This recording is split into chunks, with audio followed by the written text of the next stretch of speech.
Welcome to Unleashing the Power of Imagination, pioneering a new path. I knew I was going to mess it up. I can't say pioneering at all. Pioneering a new path for costume design and animation. I'm your moderator, Phil Boutte, and it is my pleasure to be joined here by my friend, the very talented, and she's going to hate me for this, the Edith head of animation, Neysa Bové.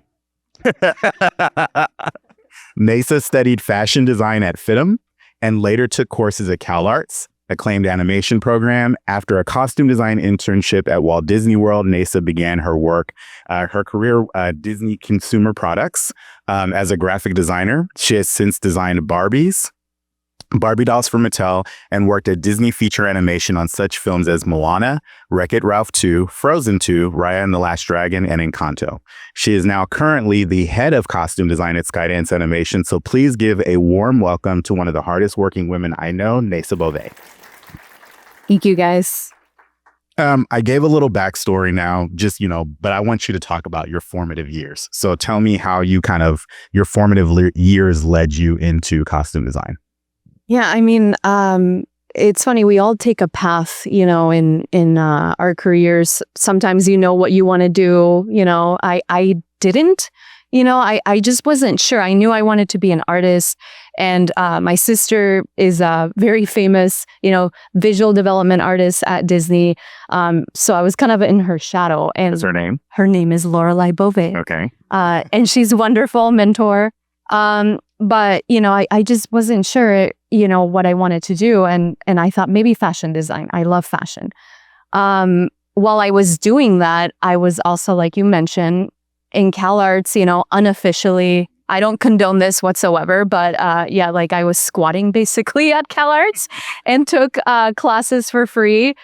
Teacher found out and he said, I know you're not a student here, but I see a lot of passion, so please come to my class.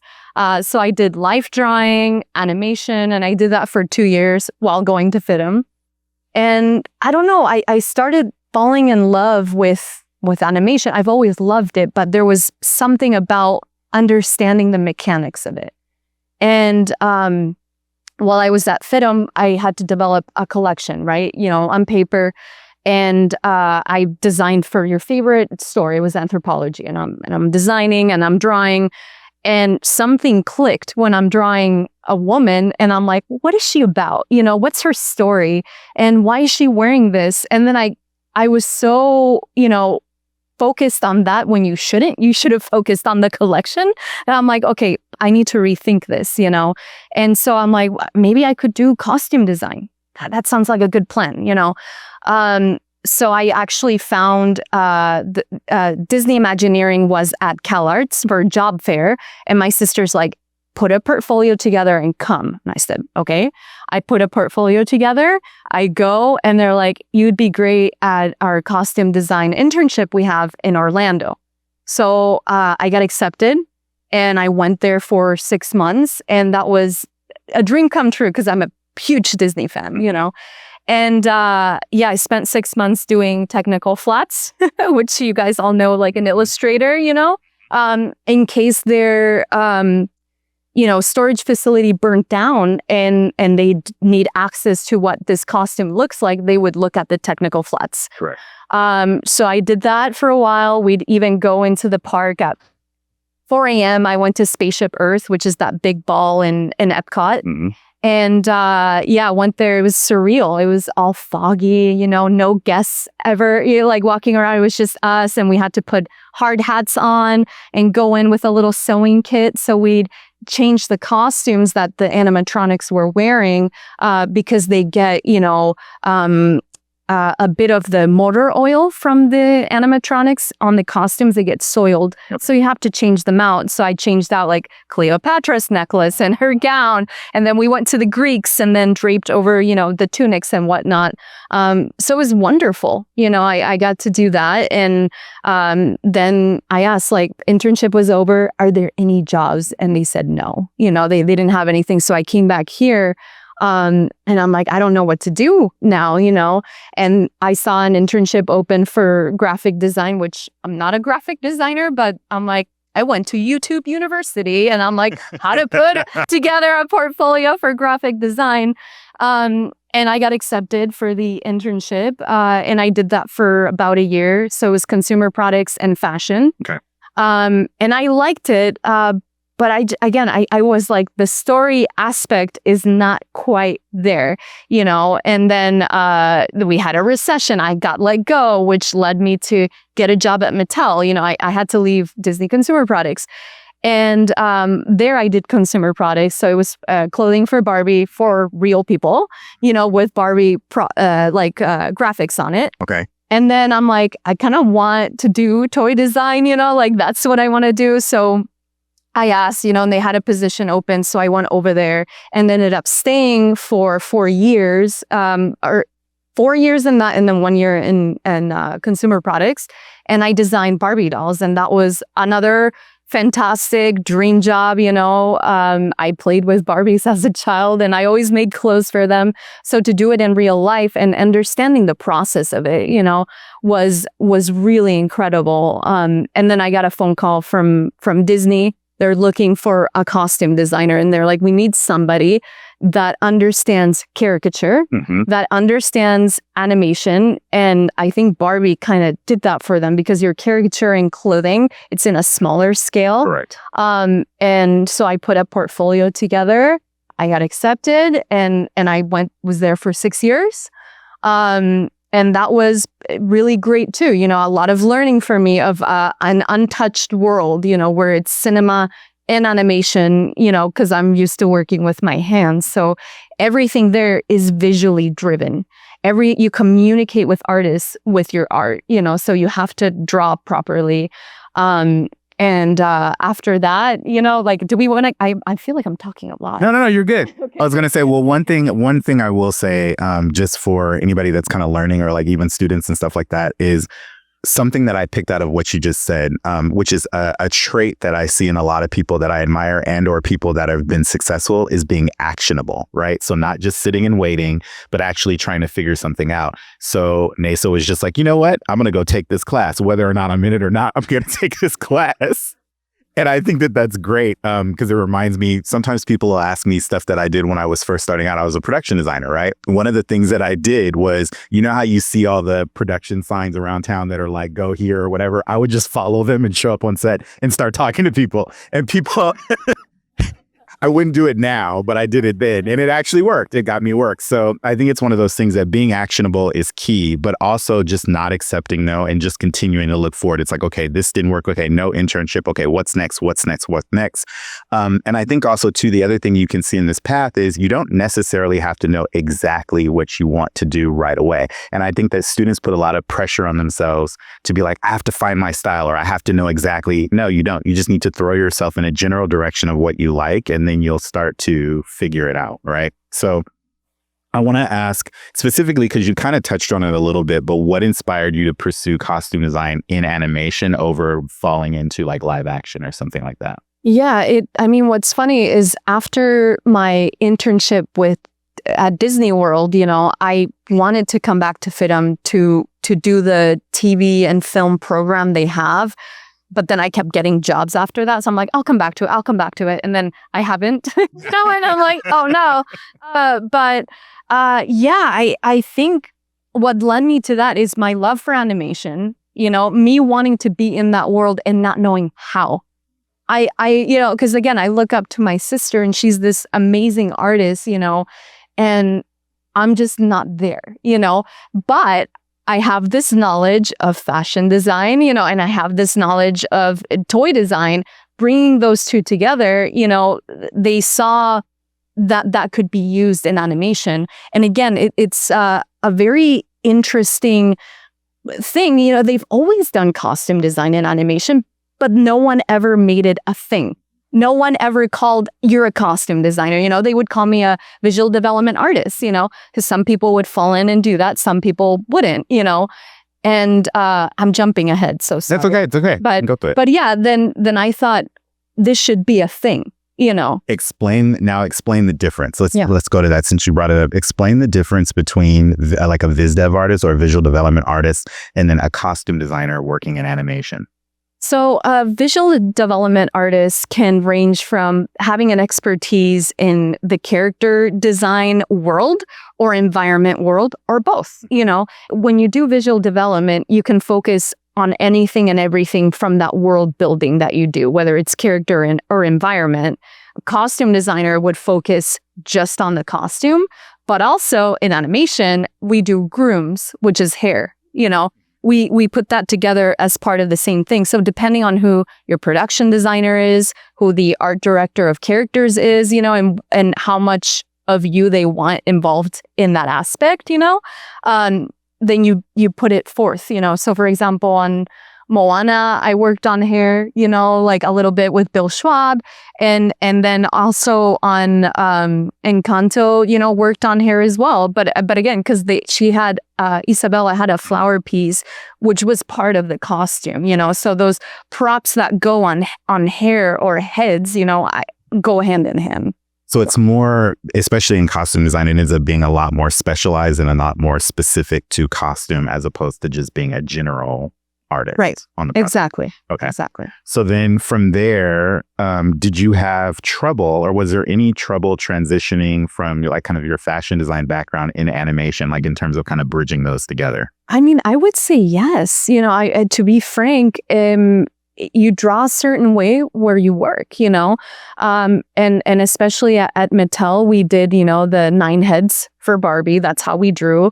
In animation, they're not 9 heads, They worked differently. If you're dressing a cat, how tall is that cat? On Zootopia, all different animals you would work with. You don't just work with humans, you work with creatures too. On Wondla, I dressed aliens, many types of aliens, and then some humans. So you change your style per production. Yes. So for example, Wondla, is a little bit more realistic than, let's say, I don't know, The Incredibles or Luca, Yes. where they have a more of a caricature take.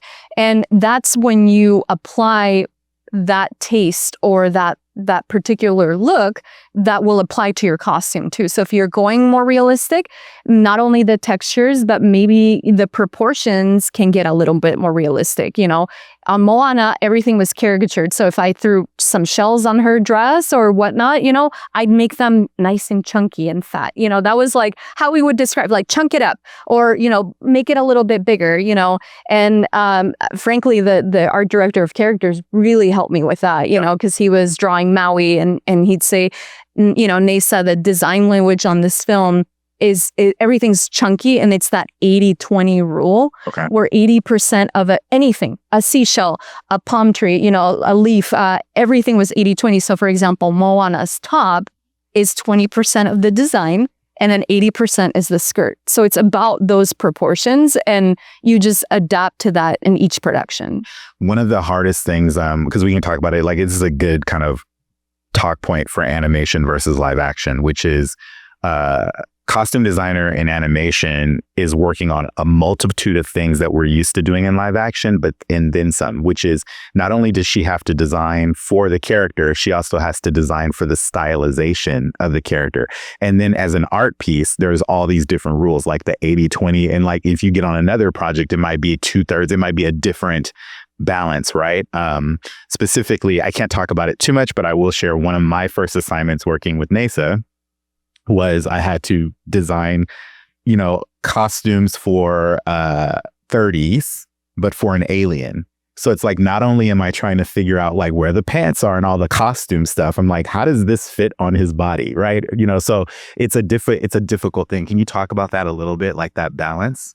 Well, yeah, again, it's just knowing your characters and what they're about. So for example, we can't get too much into that sound like, but let's say you have a character that's a little more comedic, so maybe the proportions or the fit of the costume, whether it's a hat or whatnot, you can make it a little bit too small for his head, let's say, versus fitting nicely around that cranium. We work with modeling really close, which, to explain that to these guys, I'm trying to think. It's a whole department, that models all the characters, and it's all done in CG. So we'll work together as they're building the character. And, I'll say like, actually, I need more of a tip on the cranium so it can wear a hat and it won't fall off in animation. So we work together with our actors, and go from there. I don't know if that answers. That does. It's the coolest part about it is that the actors not only don't talk back, you can just change them. It's awesome. It's so cool. You just be like, yeah, give them more this or that, or you know what? I need a little bit more leg room. Can you make their legs longer? It's the coolest part. And they don't have any to say in it whatsoever. I'd say let's think about. I want you to kind of talk about the more into the process. So when we're talking about working with the different teams, right? One of the things that I've noticed is how involved this process is. So usually, generally, like when you guys think about live action and you think about costume designers have done this, right? Like on stuff like Stuart Little with Mona May and places like that, right? But I feel like the costume designer in animation traditionally ends up kind of feeling more like a consultant. Like they consult on a part, they design a part, and then they move on. That's not what Neysa does. So I want you to talk about like being on a project for the entire length of it. I mean, again, because I have not worked in live action, or I did in the Moana live action for like 2 months. So, yeah. but that's it. It is such a lengthy process. Like I was on a movie at a point for, what was it, a year and a half. And then they shelved it. It never made it out. My sister was on that film for 4 years and it never made it out. But you can be on a movie for, I would say like 4 years, because they're developing the script as you're working, and you're working with the writers, you're working with the director to develop, that character, so you'll have meetings with story, which it's the story artists that work with the director storyboarding the entire, film, and they're working on a particular sequence. They'll bring me in and they'll ask, Neysa, this character is going to change out of this jacket. Like, what do you think? So we'll work it out. And I'm like, oh, can she come in through, this door, leave the jacket there, pick it up? So there's a lot of that happens, and that's just with story and the director. Then we go to modeling. Oh, right. Before I want to talk to you guys about story a little bit too. Story and animation, they're like the storyboarding team, or they're writing, but they're also they're like doing storyboards and pitching part of the story to the director and to the team, right? So there's a constant like, they'll be like, oh, what if Wreck-It Ralph was doing this at the bar with so-and-so? And then they're like acting it out and doing the whole thing. I just want you guys to know the terms so that when she's talking, you understand. So keep going. Sorry. No. You. Yeah, no, go ahead. So once a character is approved, you go in with modeling, that department, you build it out, you check for proportions. And then when you're happy with the proportions, you go to our digital tailors, we'll call it. So it's Marvelous Designer, if any of you guys are familiar. It's also Houdini or Vellum. That's another program they use. And there you're artificially creating everything. We don't get anything for free, Correct. So, unlike, you go to a store and you're like, I'm going to buy some Shantung silk, you don't get that. So I have to go buy the real silk, give it to the artist and say, this is how it moves. But in this particular scene, for example, on Encanto, we did it with Isabella, we slowed down the chiffon. So it felt more ethereal, for her. So there's a lot of art direction that comes with fabric, with folds, If any of you guys watch Sleeping Beauty, the folds in her dresses are so art directed, they wanted that at a certain point, and they're like, get rid of those are too realistic. So it depends on the film, but that happens so much, and you're working that, and I'm just talking about one character, right now in the film we can't talk about. We have like over, what is it, like 12 main characters, something like that. But it's exciting, and I think that's where the magic happens, is when you're with the digital tailors and you see walk cycles, and that's when you see the fabric interacting. So we have a lot of limitations, in animation. you don't get things for free, and there's render time. Yes. So if something's not properly cut, in Marvelous Designer, because these guys didn't go to school for fashion, Correct. I'll make a quick pattern, give it to them, and they can use it as a base, So similarly, it's like once we hand off like concept art, right? Like once we hand that off and it goes into the department, right? Then there's that whole process where now you're figuring out that same design that you've already gotten approved and figured out with the tailor and all of that. It's the same process, but Neysa's doing the whole thing. So it would be like she sits down, she researches, she designs, right? Then that gets approved. And now like, okay, great, that character is approved. Then it goes to modeling. And then she has to do that process again with new artists that are basically following her designs, but maybe not getting them exactly right, right? So she's designed this thing and then they're like, oh yeah, we noticed that the pants are like up at his belly button. So we put them down and you're like, no, put it back. Like it's stuff like that, right? Like, so that's the part. So then it's a draw over again, and then it's like constant. And then they model out the character. And now you're looking at the character in 3D, and then you have to fix the proportions again and figure out what's going on. And then it goes to simulation. And then now you're thinking about the fabric. And then like the character specifically that she was talking about, Isabella, which was cool about that is when you watch it, it's very beautiful, right? She's singing, there's flowers, she's growing flowers, her fabric is moving and all of that. But what you don't think about is it's not like for free. You don't think about the fact that it wasn't like she was able to just buy some fabric and it moves the way that it moves on the day. She had to not only get them to understand how the fabric works and moves and looks and reacts to light and reacts to the different colors around it. Then she also had the idea of saying, okay, well, can we slow the frame rate down on the fabric so the character is moving in real time, but the fabric is slowed down just so that it creates these like the movement that you want. That's all the technical side. And I think that that's all a part of the costume design. And that's just like she said, for one character. So imagine doing that for everything, right? And I won't take all the credit for that. Yes, I know what you mean. It's a lot. Like of the directors wanting to create a very special scene for Isabella. Yeah.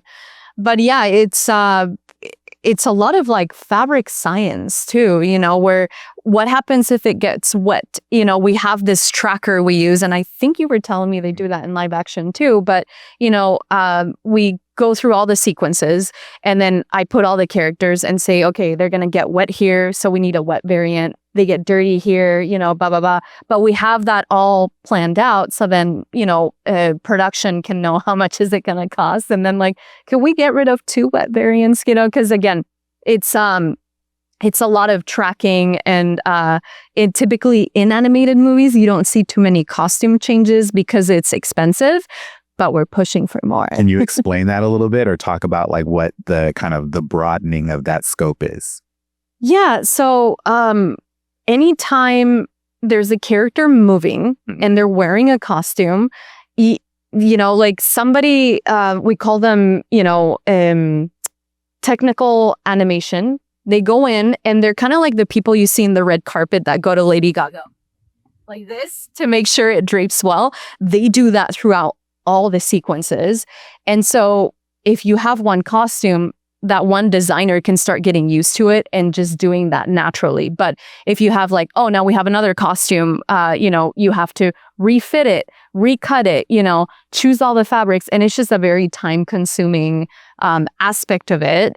But I think the more they learn, the more comfortable they get used to it, I think we'll be able to do it a little bit more, than that. And now that I will say to that pipeline, what you're seeing now, we'll talk like about the technological advances because I think that helps. The pipeline for costume design and animation is drastically changing, and we need people like Neysa and costume designers there because before we call it fondant. Like the costumes and animation end up looking kind of sculptural and like fondant. They don't really move, like they just look sculptural, right? There's that weird kind of uncanny valley of 3D. And now we're fighting against that and actually getting like wrinkles and folds, but also technical stuff like seams and like how things are actually put together. So when she brought up Marvelous Designer is this program that literally you lay out flats just the way that you do in real life. And then it kind of seams and snaps them to the character so that the clothing can move, right? So a lot of concept artists I can see will start to use that as well, like for draping and just figuring things out. But that's what they're using. They're using programs like that in Houdini. That's what those programs do. But then those programs also have technical aspects to them where you can tell it, like you can control the waft and the weft and all that stuff, and you can control like how the fabrics are like intermingling. You can control like like how tight they are, how loose The they are. bias cut The too. bias cut. Like, so it's a very technical fabric kind of process, right? And that's just one aspect of it. And so now that costumes are starting to look more realistic, there isn't really, I wouldn't say the traditional animation process isn't focused on that specifically. And now they need to be, right? Like it's like there's more of a need. So it's a lot more technical and a lot more specialized. So instead of it just being like, like when we were talking about characters like Elsa for the most part in the whole movie has two changes, right? She has the way she looks, she takes off her gloves, then she goes through her magical transformation. And then for the rest of the movie, for better or worse, she could be riding a horse. She's in that blue dress, right? Yeah. The whole movie. The push for this now is to not do that. So it's like, oh, the day changed, so the costume changes, right? But what that is in animation is cost. And then another thing that it is that it's almost like, at least for now, it's like it's like having a whole nother character. Like, and I don't know can you explain that? Like in terms of like the way the costume works, because it's like modeling it. Yeah, I think mostly the way to understand it is the time and effort put into just one costume. I think it might be triple or more than how you would do it in live action. Yeah. The tailoring process can take months, for them to nail it down. And then let's say we finish the pattern, we have something we like. And even in the modeling, I'm like, you can't put a seam scrunched up in like their armpit. This I see all the time in animation. I'm like, give it room, because if you do this, it's gonna get some like funky wrinkling. So like we're starting to get in that same verbiage together. Because again, like no blame to them. They don't know about that. But yeah, it's just very time consuming, and I feel like, once you get a team that's used to it, maybe it can speed up and you can do more. But I would say that's the biggest thing. It's a huge thing, and it's something that we're all figuring out now. But also, like, as animation increases with costume and character and like more realistic interpretations of fabric, this is just going to expand, right? It's going to be an expanding kind of thing. And also it's going to push the market to be a little bit, I think, more specific. Like, absolutely. Yeah. I mean, that's the thing, because technology is getting too good, it shows if a costume doesn't look right, it shows if they're using the same thickness. Believe it or not, I know this sounds like second nature. Like, of course a cotton is going to have a certain thickness than a denim or a silk. They just kind of run the same thickness, and I look at it and I'm like, come on, come on, like we can do a little bit better than that. But again, it's giving them the tools to elevate the craft. The craft has always been there.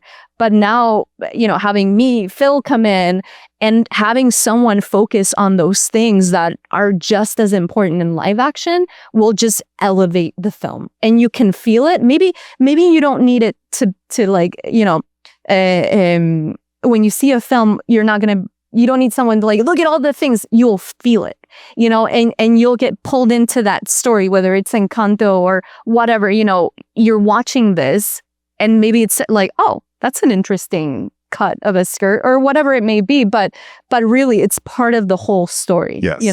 There's been a thing. I've been watching Neysa do it too, and I didn't realize, even being in costume for so long, how many technical terms that we end up learning, right? And I've watched her do it where it's like you're trying to. The best way to describe it would be, for animation, everything will be basic, right? So someone will say gradient and she's like ombre, and then someone's like wrinkles and she's like pentucking, and then like it'll be like stuff like that. So it's like it's trying to explain to them what you mean, or they'll be like pleats, and she's like, or someone will say structured wrinkles and she's like pleats. Like it'll be like she's trying to like really section it out, and it just makes me crack up. Yeah, there's a process now, or at least a thought process, in terms of trying to really get a little bit more specific and figure things out in a way. Like, it's the difference between, even when we draw, it's the difference between just drawing a shirt but then drawing the seams. Like, I know that sounds crazy, but even just drawing where things are, structural landmarks make all the difference in selling your design. Or it would be like if you look at a drawing that someone's done of the body, right, and then like someone draws a really great hand, you can tell the person that really studies anatomy and knows exactly what's going on in that hand versus the person that just kind of generalized it. Both can be great, but there's a difference in the drawing. And so the specificity here is what we're going for, which is the specificity of looking at that. And you might not even notice it. You might go and you're just like, this is a fun animated movie, but something about it will feel different. And then inherently, once people catch up, they'll start to realize it's because, oh, like I haven't been watching this character wear the same thing for an hour and a half or whatever that is, right? Or it would be nice if they're changing their action, that they hike it up and they do something, or they change their costume to kind of manage that. That's kind of what we're pushing into.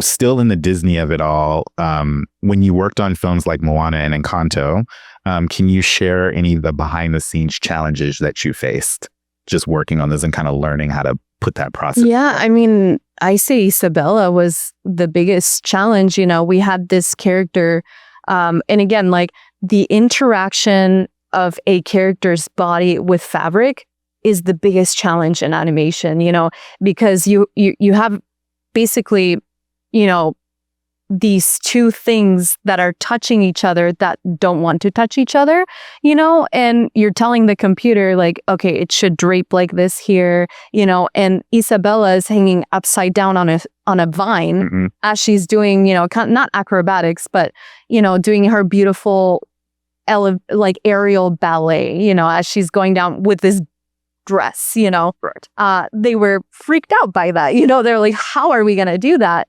So a lot of reference materials are super helpful, you know, that I look in live action of like, or even runway. I pulled so many runway images of women just walking, you know, a lot from Rodarte, because I was like, that's the silk that I want, or you or whatever, the organza.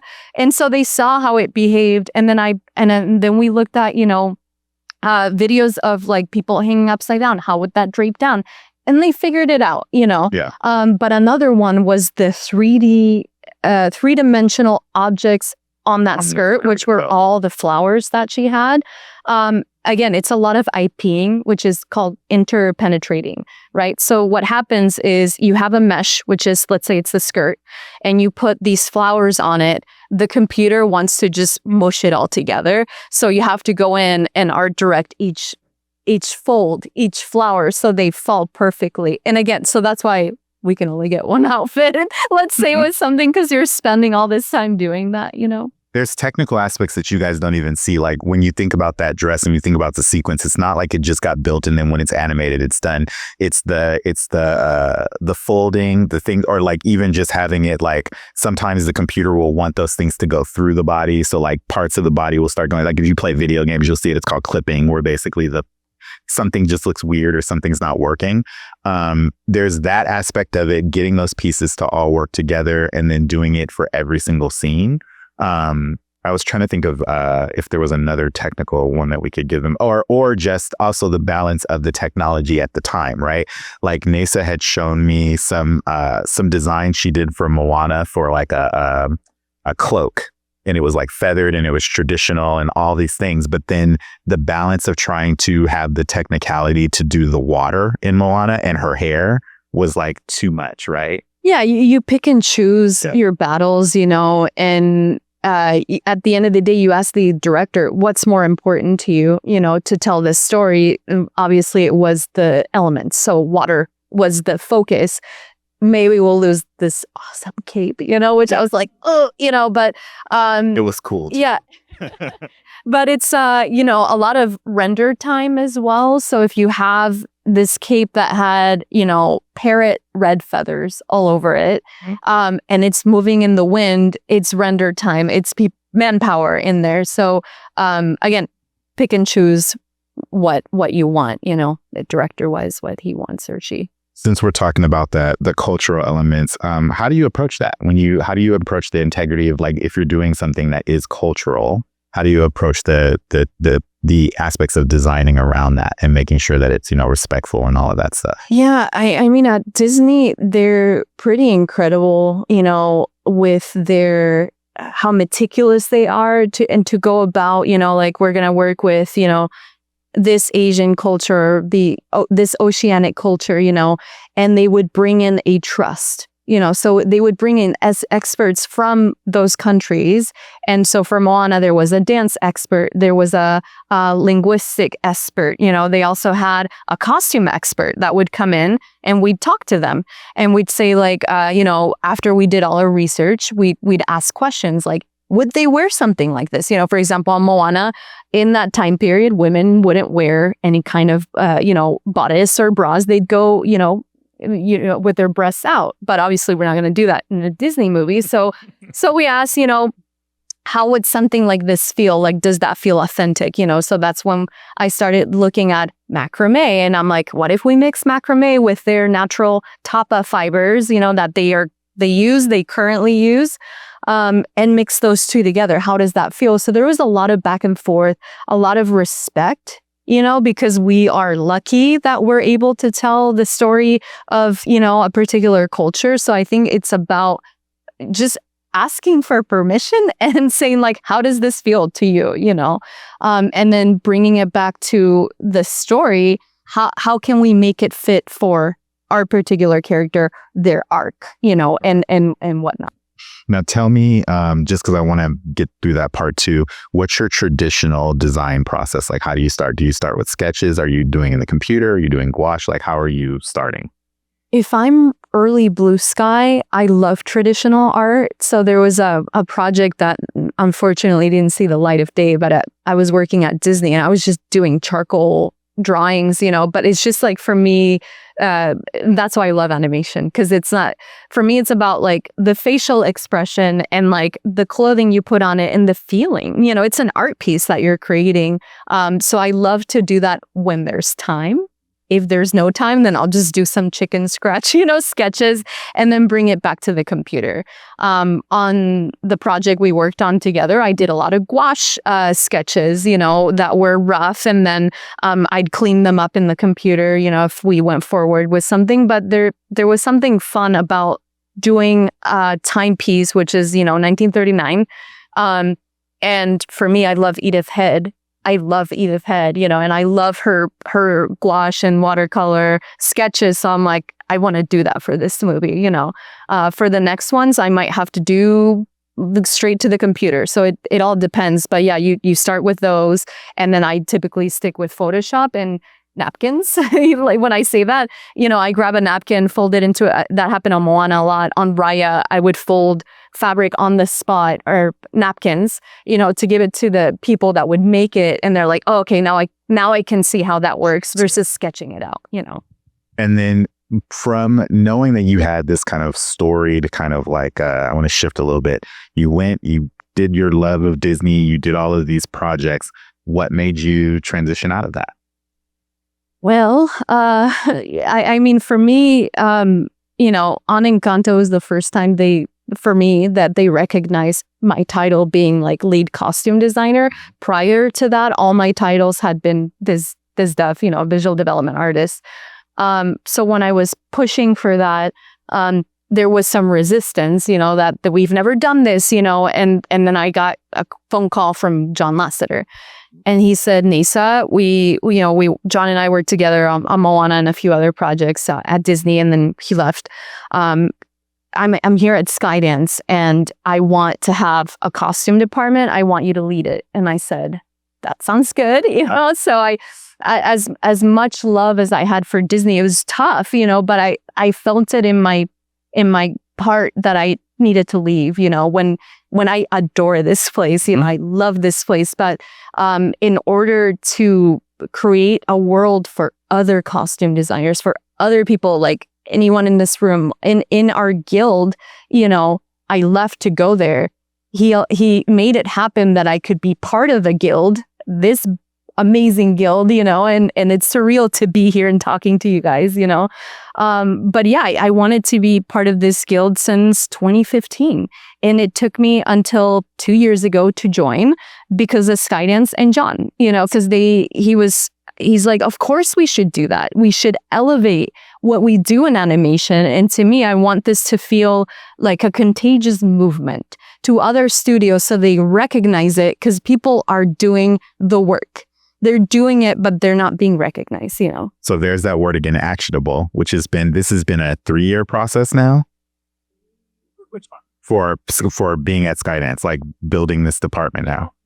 It's been a 3-year process, and the foresight to be able to see it, it's pretty much just people catching up, right? Technology always kind of does this big boom, and then everybody's kind of still in the doldrums of trying to like kind of maintain what they've been doing before they really catch up and see what's actually happening. And so she was on the front wave of actually seeing what was happening and decided to do something about it, which was basically as costume increases or technology increases and what they can do increase, so will their ability to be able to do more things, but they don't have the technical or the thought processes sometimes, or like the history or the knowledge, right, of costume to be able to keep up with that. So it'll take a while to do that. And so you've moved now with Lassiter, you're at Skydance, and you're the head of this costume department. Let's go to ground zero. There's no department.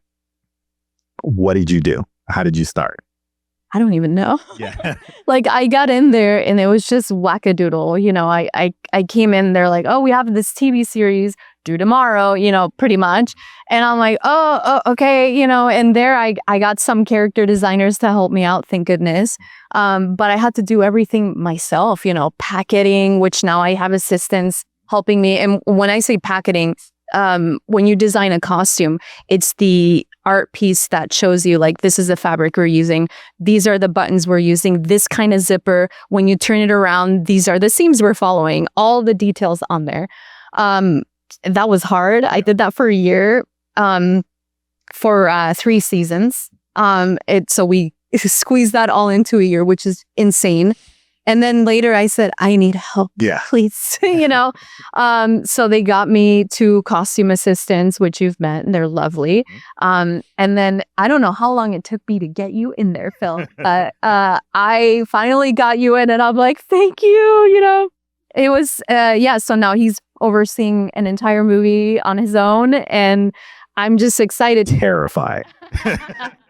But fun. You're doing great. You're doing great. The department is growing thanks to Neysa, and also just from having the foresight to see it. But what you're seeing here is, I do want to call attention to the fact that this is a first, meaning this is the first time an animation studio has ever had a costume department. And so it's like we're CG animation and CG animation. Just Leica has it. Yes. And in CG animation, Leica has it, but Leica's the one that did like Coraline and Kubo. Kubo.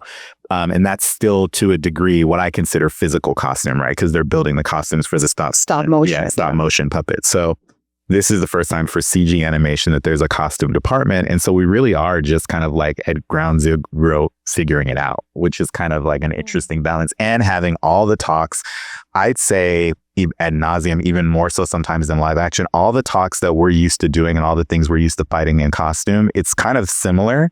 But then also with the added disadvantage of having to also make the stuff out of nowhere, if that makes any sense, right? So it's been an interesting process, but also it's been great to see people kind of come to and recognize the difference, right? Because one of the key things that we are seeing is character design and costume design, as you guys all know, is kind of the same thing, right? Like, so they kind of work together, but those processes really have to be a lot like collaborative, and animation has had them separate. So now it's like bridging them together and understanding that although they are going in the same place, they are 2 separate things to a degree, right? There's a specificity for knowing costume and knowing how to tell a story through costume. And then there's the character and the overall mood and the feeling of the character. And those 2 things have to kind of meld. And you've got very competent kind of professional people figuring those things out, working together to do so. Yeah. I mean, I am linking arms with the art director of character, you know, the one person, he's like one of my great friends now, he's Bill Schwab, you know, he designed Anna, Elsa, Moana, you know, and working together with him as he's figuring out the body. And I'm like, do you think if she's that hippie, how will the skirt feel? Mm-hmm. You know, so it's working together to figure that out. And even makeup I've got into, which again, it's not a costume design thing, but I love makeup. And, you know, we were talking about Isabella, like, can we add some like highlighter here, you know? So that's part of what I do too, as well. You know, now depending on the production, we'll talk about makeup, hair, and how that all fits together with the costume. with the art director of character, and you tend to build these really strong relationships because again, you're doing, their focus is the body, the face, the bringing life and soul to this character. But I'm doing the same with clothing, so it's like, let's work together and figure it out. And I love it. I absolutely love it. The packaging process too, I want to go back to that a little bit to talk to you guys about how detailed that is. When she's saying it's a packet, it's literally like not your final, but it's like the thing you turn in that says this is every single bit of this character. So like from top to bottom, hair to their feet, like it's all of it. So it's like, and especially for costumes as they get more detailed, right? So I'll say an example would be like, and then there's all the stuff that we normally do. So one of the things that I've watched Neysa do is think about like, okay, she's in the 30s, right? So she's like, okay, what are some textures I can use from the 30s and then turn those into fabric or patterns or whatever, right? So all of that stuff is then detailed on these sheets down to, bake light buttons, like, and these are all things that they have to know for this process to turn in. And then also the details of like the back, the front. So it's like every single part of the character, it's all the things. And then there's call outs. So she might do a call out that is just hair or just sunglasses or just the barrette that's in the hair or just makeup and the one thing that I will say that is important to call out for this job is it is a lot of drawing and design. Right. So it's not just like you come in and then there's a person that helps you with that. I've watched Neysa through the entire process. Like right now, her movie is in simulation and modeling. Right. And she's still drawing. So it's not like you stop that point and it hands off. It's constant. Right. Yeah, when you get artwork back, and again, we're working with our Madrid studio 9 hours apart. Sometimes we don't get to meet with them. So again, I'm doing draw overs over the model and I'll bring in reference, like if it's a jacket, I'm like, the lapel should be higher, let's bring in the original drawing, the original concept. I'll put it on there and draw. I'm drawing all day long. All day long. Yeah, but I love it.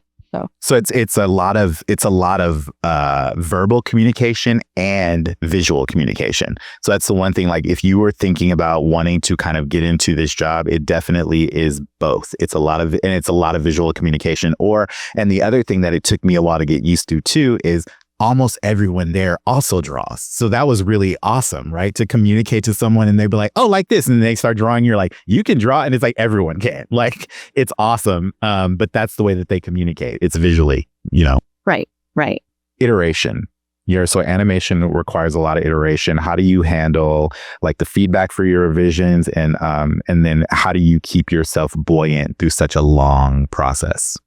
I think because I've been doing this for a while, I'm trying to not be too precious with things, whereas when I was younger, I'd be like, no, I love this design. Like, why are we changing it?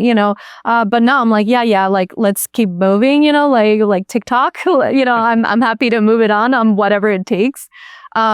So yeah, I try to think like, why are we changing it? What was the note from the director that kind of sparked this change or let's try this. And to me, if I agree with it, I'm like, yeah, let's go, and then if I disagree, then we'll have a conversation and just say like, my thought was when I was doing this, I thought it would be great for whatever the character in this scene, it would evoke this feeling. What do you think about that? Maybe they didn't see that and they're like, oh, that's a good point. So it's a constant conversation, constantly selling your work and why you did it a certain way. But you have to be, quick on your toes if there's changes and be very open, So just try to not be too precious with it. Talk about that. That's a good point to bring in. Talk about the collaborative process between you and the director specifically. Yeah. So we have these meetings, with a production designer, art director. Like they're like, I don't know if you guys have this in live action, but it's like, 100 people sometimes in these meetings, and everyone has an opinion, and every opinion is valid. Like somebody that might not know costume will say, my You definitely have that in live action. And we hate it. Yeah, no. But I will say in this I learned from John Lasseter, every opinion counts because we all come from a different background. Maybe there's something to someone's yaya or abuela or grandma, that they did for this character. They're like, actually, my abuela had this, and she wore it like this. And you're like, that is so valid, So I don't think you should shut down people's opinions, but sometimes when they say something, you're like, please do no. Like someone was telling me they thought one of the designs I did for Moana, like, this feels like very Vegas showgirl. And I'm like, please don't say that. Yeah. Take it out. I'm like, these feathers were given to her by her ancestors, like not Vegas showgirl, So, the collaborative wise, you'll have these comments, and then each director is different, but the one I'm working with right now, he knows what he wants, and that's amazing, because it makes my job easier. And sometimes you have directors that don't know what they want, so they're like, throw spaghetti at the wall and let's see what sticks, and that's hard. That's hard. Because you'll be spinning and spinning because they're not quite sure, because again, we don't have a written script. We have treatments and whatnot, so it's constantly evolving. And you have to just go with the punches at that point. One thing that's been really cool too, that I will say that I wish we had a little bit more of, like, the closest thing that we have to it in live action is previs, right? But then the previs isn't shared with everyone. In animation, there's been several times now where I have fully been able to watch a full run through of the movie that I'm working on. It's not done by any means, and we're still designing it, but it keeps everyone constantly involved in the story. Can you talk about that process and like kind of why that happens, or like... You talking about the screenings? Like the screenings. Yes. So, story artists and the director are working really close together, and they have a script, and they'll have it all boarded, and they'll show it to the whole studio. So we all watch it together, and then we'll have comments. Like, we have a little questionnaire that comes to every single person at the studio, no matter your position. Everybody can share their opinion. So they start picking up on notes like, everyone thought this character was kind of an a-hole in this sequence, and they're like, that note came up several times, we should look at that. But what that does is it creates something that will, everyone can connect to it, because you're getting opinions from all kinds of ages, backgrounds, and positions, and again, that's why I say, it's great to have different points of view, because you'll make a product or a project that more audiences can connect to it, like the 4 quadrants. It's felt very much so, like, to me, like being on the subway in New York, which is like, I call it the great equalizer. It's like, it could be you, it could be a billionaire, and it could be some crazy person, right? Like, you're all together. And I think it's cool because you do get different balances. But what I've enjoyed about that is not only is the storytelling stronger because you're seeing it and everyone can make it as best as it can be, I've enjoyed knowing what's going on. Like, I see Christian back here and a few other people, like, we work on stuff like at Marvel, and like, there'll be no script, and then everything's a secret, even from you. So you'll be like, how is it, like, I'm working on this right now, how do I not know what I'm doing? It's a crazy thing. So that's weird. Yeah, it's very weird. And so to come into something where I'm like, oh wait, we're watching the movie. My second week we watched the movie, and I was like, that's awesome. And now I know what's going on. I know the characters, and then I'm sure by the end of it, the movie ad nauseum, because you've been working on it for 2 or 3 years, right? So I think it's a cool process, but it did speak to the collaboration. And then the day-to-day collaboration with the director is constant. The other important one is the production designer. So talking about the production design kind of... Yeah. So because in animation, you're building a certain look, which you do in live action too, like especially think of Wes Anderson, like everything has a particular look and color to it. For example, I'll do a pass on all my designs, and I'll put it on a background, and they're little thumbnails that are very low res, but you can see a color palette. And I'll say, like, what do you think to the production designer? Does this work in this scene? What's the lighting you're thinking it? So he'll share, or she, will share color script, which, do they do that in live action? I'm sure, right? To a degree. Okay. So the whole movie is broken down by a color script.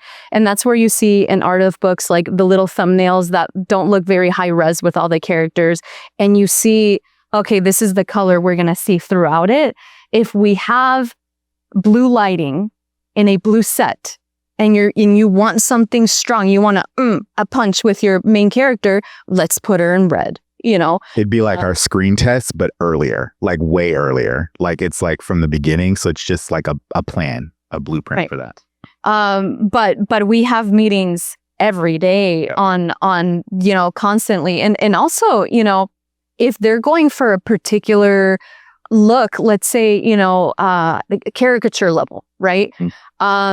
I want that to apply to the costume so it sits together well in scene and nothing stands out. You need, if they're doing this kind of treatment for trees, houses, linens, whatever, couches, and, I'll call out like 101 Dalmatians. I don't know if you guys have ever seen it, but it has a very particular look to it. It's all inky, right? Very inky, kind of wonky shapes, and the costumes reflect that. Like I'll talk about, his shoes, the Roger's shoes. They're pointed in a way that reflects everything in the environment. We do the same thing with costume with a production designer. And that's something that I think if you guys start to notice, those are all very purposeful choices.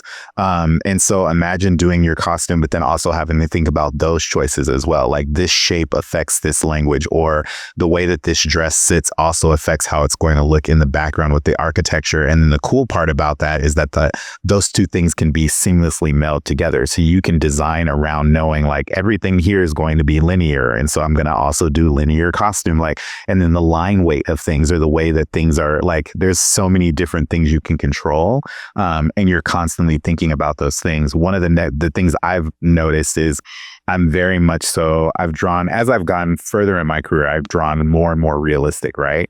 And I'm used to that. So like to a degree, even thinking about how things fit, like as a concept artist, you think about things like in video games, right? You're like, big pauldron, and it's like super cool looking. And then they're like, but in real life, it's like, that needs to be maybe 30% smaller to actually function. In animation, it's kind of the opposite. So it's like I'm having to like kind of tweak my brain and be like, well, it can be pushed, or it can be skinnier, or it can be bigger, because you can get those shapes. And actually, it's better that way. Like we were talking about like collars and lapels and things like that, is if you draw them so realistic, they end up feeling flat or not stylized. They're pushed enough. And then when you see it in the model helps you make more sense of it, because you're like, oh, that needs to be bigger so that it can be bolder. Right. Yeah. And I would say, this is a simple thing, but like when you're working in animation and you're working in a very caricatured film, like let's say Maui, not that one's, but his hands are huge, right? He has huge fingers. And let's say you take a character like that in a movie that are fully dressed with like a button up. I'm like, can he undo his button? If that button is that small, you can't. Right. So I'll tell my costume assistants, like, we need to make that button bigger, or there'll be like a little pocket. I'm like, he'll never fit his hand in that pocket, So it's these little things that you just need to think about, And then how are you now kind of structuring the team on the projects, like in terms of like thinking about like you've got character assistants, and so they're kind of like working under you and you're designing, and then like how's that structure? Or the thought process? Yeah. So typically one thing I love to do, should time allow on a production, is create like a Bible, I call it, so there's a costume design Bible. This is after I've done all the research, right? So I already know like, okay, we're doing this time period and we're going to tweak it like this, but you're visually putting it. So if any kind of artist comes in and, is going to execute things for you, they know what you're going after, and it's clear, like these are the only colors we're going to use for this character, and this is why, and these are the only materials we're using for that character, and this is why. So for the movie I'm working on now, we broke down for crowds, like I want to use just these 6 fabrics in these colors with these prints, And again, once you start seeing it together, that Bible, it starts clicking. Even for me, I'm like, oh yeah, cool. Glad that it's working out. Glad it's making sense. But it visually, because we like we talked about before, we communicate with drawing. We communicate with visuals. This is a great resource, so I'll use that and kind of do the overall vision. Costumes assistants come in, and I'll give them a approved design, and they'll pack it. So my costume assistants, need to have a great knowledge in fabrics, in construction and they need to draw because they'll need to draw a shoe or a hat in different views. So when the modeler is making it, they're like, oh, on the side view, this fedora actually dips here, or whatever it may be. So yeah, they just need to draw very well, It's the difference between, the big, it's not really a difference. It's just in thinking about it in terms of like the live action world. It's like having a concept artist or an illustrator that also designs and can do both. You have to be able to do both. I think a lot of the times in school, especially like if you go to a fashion school, they teach you to draw and you can get good at drawing, but they teach you to draw to communicate, right? So you're not drawing to illustrate. Those are two separate things. And that's something that I want to make clear, but also just in terms of when you're thinking about the process, if you're learning to draw to communicate an idea to another person, that's different than being an illustrator where you're learning to draw to be good at drawing, right? And design, right? And in this instance, we need both. So we end up needing a person that can design, can draw, can think about things, tell story, but also can technically draw to communicate, because those packets again are the things that go to the modelers and they kind of carry down the line. So you kind of have to have a good range of being able to do both and through the entire process. I wanted to ask you, what's up next for you? Or what's your thought process of like, where are you going? I'm just trying to finish the movie. Bible. No, it's hard because again, we're a young studio, so we don't have the complete infrastructure. I want more help, and I'm like, can we get more help? But it takes time, to get everyone on board to really see what this department can be. So I'm gonna keep pushing for that. I'm gonna keep trying to find people that will be a good fit for our studio. I'm gonna have to be working maybe like on 3 movies at once until I can get more help. So we're pretty much at the point where we're starting to try to get more people so that we'd have like a traditional kind of costume team where it's like at every given project that comes into the studio, there's at least a costume designer and a few assistants on that project, right? And then Neysa would then really truly be head of costume design, which she would oversee and kind of pop into each one to make sure that they're kind of on par for the studio's kind of like their rules and their like kind of like their tone, like what they want to set or what they want to put out, right? So that's the initial goal, and we're kind of figuring that process out right now. So, but key things I hope you guys have picked up is if that's something that you are interested in, definitely the drawing training, the construction knowledge, all of those things are really helpful in that process. I wanted to open it up to audience questions. If you guys could come onto this side over here to the mic so that we can hear. Hi, my name is Starlin. I'm a student at CalArts studying costume design. I'm very passionate about animation, and learning that costume animation is a growing field and something that I can go into. I was wondering if there are any skills you would recommend on perfecting, I guess, and just really like solidifying when going into this field. And what department are you in? Costume design. I'm a student. Got it. I would say drawing. I think the department, because it's the theater costume, they're incredible, but I think for animation, we need that mix with, craftsmanship of drawing, so I would do the life drawing classes and just even studying fabric props, like let's say you grab a shoe, learn how to draw that shoe in different angles, but it's sort of familiarizing yourself with those pieces that would be used, whether it's a hat, gloves, anything you can think of. It's very helpful to just learn how to, up your craft in that sense. Thank you. Sure. Hi. Hello. You did mention drawing and knowing construction. I'm interested in what programs are you using? I know Procreate. You mentioned Marvelous Designer. Is Clo 3D one, or what do you use in your what do you need? So it depends what you want to do, but for example, let's say you want to be a digital tailor, then it would be those 3D programs, like they use Maya, they use Marvelous Designer, Houdini. If you want to do more of the costume design route or costume assistant, then it would be just drawing, but Photoshop. Yeah, like Photoshop is our, program we use every day, bread and butter. And if you want to use Procreate, like that's cool too. But it's whatever can give you the tool to have more iterations and be quick about it. So whether that's Procreate or Photoshop, up to you. But even Illustrator for me, doing graphic design has helped me tremendously to do textile design. I love textile design.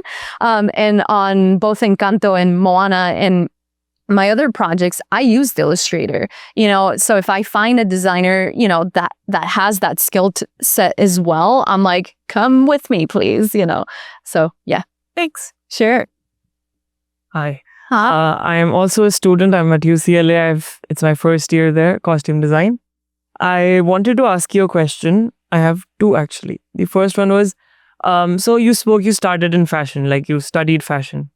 When you're doing fashion, it's a lot of design. Would you say being a costume designer in animations, you relate more to being an artist than designing? I think they're the same thing, right? I say a designer and an artist to me are the same thing, however you look at it. But I will say, when you're working in animation, the pieces you send through tend to be more like art pieces, if that answers your question. So would you say you have slightly more creative freedom to explore when you're doing it in animations than you do when you're physically making costumes? I would say so, and again, it just depends what stage you're in the film. If you're in blue sky stage, which means very early development stage, you can play and have as much fun as you want, depending on the studio. But yeah, like, that's when I just, have fun with it and bring your true artist self, where I'm like, maybe I want to cut up some fabric and like collage it and do some charcoal or gouache or whatever, so it's whatever can convey your idea, whatever can inspire the director, the production designer, I say it's open, to anything you want to show. Thank you so much. I'll say too, your design sensibilities will get stronger the more you draw. So I feel like instead of separating them and feeling like they're two separate things where you're like, which one do I concentrate on? Just concentrate on being a good designer, because you'll just keep drawing, but do it through drawing and not through just kind of piecing, and then it'll come together. And to add to that, because that was brilliant, to add to that, one thing that I've heard from people, like, oh, I've been doing, architecture, but I don't want to do that. I want to be a fashion designer, a costume designer. Anything you've learned, if it's art, whether you're studying architecture, costume design, fashion, fine arts, ceramics, doesn't matter. It'll help you no matter what, because when I textile design coincides with graphic design, which I did in the past, it all comes full circle and it just makes you that well-rounded. I think it's all just, it makes you a stronger designer, I would say. So thank you so much. Sure. Hi, I'm Allie. Hi, it's been 100 years. I know. So shortly before the strikes in our industry, I started working actually as a 3D art director for a major retailer. And I was brought in specifically for soft lines. And so you're like totally speaking my language with talking to artists who don't know anything about clothing or fashion. And that language of communication, oh my God, the packaging, holy smokes. I understand the challenges of communicating those things. So my question is, how, like in every phase of your designs, starting from like blue sky to final, how much are you letting the tech dictate what you're designing? And how much time do you get to figure out the tech for your design? And when you say the tech, what do you mean? Meaning like, I would like the material to look like this, have this weight, because I know what it looks like in real life, but we're not quite getting it in 3D or in our modeling stage or in action. I want it to behave like this. Yeah. It might not even exist in real life, right? But we're going to make two fabrics have a baby and do similar things. Yeah. How much time do you get to figure it out? It depends on what character it's for, if it's a main character, as long as it needs to take, and if it's prevalent to the story, because at the end of the day, whatever it is we do, story is boss, no matter what, like that should be the goal is to always listen. Is this going to facilitate this story? Is this going to elevate this story? You know, if it does, then you have to put all resources to that. You know, you have to think about if it's a main character versus a second or tertiary. Then you kind of know like where you want to put your time and if you want to bring in the whole crew to figure that out. But let's say, I don't know, I'm making this up, but let's say it's a movie about a seamstress and she's making magical dresses. That's a pretty big part of the story. So I would say put all the resources into that, you know. Sure. So it's like having a priority. This is my lead. This is where we're going to dump our money. And that's where it's going to go. 100%. Cool. And you figure out your magical non-existent fabric. Yeah. That exists somewhere. Yeah. Yeah. Thanks. Sure. Hello. Hello. I know, Phil. I had to ask. No more questions. No more questions. I had to ask, what is your take on AI? Well, because of so much online content is oversaturated right now with AI generated imagery to the point where people can't even tell the difference.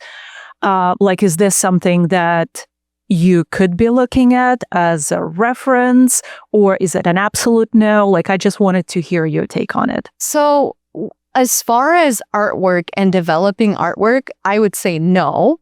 But if it facilitates, let's say, this is going to be very technical, but there's render meshes that we use. For example, Marvelous, it's a triangle-based render mesh. I know 3D. Oh, excellent. But for those that don't know, you know, when you have an article of clothing and you turn the mesh on, the shape of the mesh are triangles. And Maya, when you animate, they're quads, which are, rectangles. That process has to be done by a person, which takes a long time and it's tedious. It is not artistic. If they want to use AI to use, to do that translation for the mesh, let's say, I think that's a great idea. But when it goes into the creative realm, I don't agree with it. Thank you. Sure. One thing I'm going to advocate too for in the AI space is, I've said this before, but I continue to say it whenever I get a chance to, is if you just think about the technical aspect of AI, doing something tedious, great. Creative, no. And not only just getting to the morality of that and the fact that it's stealing art and doing all the things, what we all got into this for and what we love as designers or creative people is creative process. AI completely skips creative process. So it's literally, even if you think about it on a business aspect, it's like having a product and not trying to sell a product and not knowing your product. So as time frames change and get shortened and like our design time is shortened, it's really the powers that be not understanding the product that they have. At a certain point, it is an artistic process. And what people respond to, whether they know it or not, the general public is responding to art, and they're responding to you taking risks, and they're responding to storytelling, and they're responding to great characters. All of that is a part of creative process, and we should not skip it. So I'll just put it that way. Thank you, Neysa. Thank you, Phil. I wanted to draw back attention to Neysa. Please kind of follow her process along. She has been working very hard for a very long time to get this going. And it's not by any means done, but she is forging new paths for costume design and what we all do in the animated space. So it would be great to also have support from our community to be able to understand and also to make that process as seamless and as good as it possibly can be. So thank you very much, Neysa. Thank you guys for being here. You guys. Thank you.